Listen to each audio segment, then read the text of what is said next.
Very good morning everyone, this is Bikash ভাই। আসসালামু আলাইকুম রহমতুল্লাহ। আজকে আমার একটা ট্রেনিং আছে, সেজন্য আমি এখন বাসা থেকে বের হব। আজকে থেকে ট্রেনিংটা স্টার্ট, এবং এই ট্রেনিংটা টোটাল 3 দিনের। 3 দিন পরে লাস্ট দিন একটা এক্সাম আছে। তো এক্সামটা দিলে আমার ট্রেনিংটা শেষ, এবং এক্সামে যাতে ভালো একটা রেজাল্ট করতে পারি সেই কামনাই রেখে, সেই কনফিডেন্স নিয়ে বাসা থেকে বের হচ্ছি।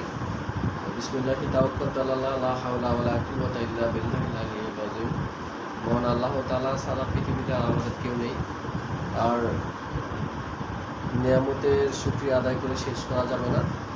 এবং আল্লাহ তাআলার নিয়ামত দ্বারা প্রত্যেকটা মানুষকে পরিপূর্ণ করে দিক, এবং তার হুকুমগুলো বাস্তবায়ন করার জন্য এবং তার হুকুমগুলো মেনে চলার জন্য আল্লাহ তাআলা আমাদেরকে সেই তৌফিক দান করুক। তো সকলে ভালো থাকবেন, দেখা হবে নেক্সট কোনো ভিডিওতে বিকাশ ভাইয়ের সাথে। আল্লাহ হাফেজ।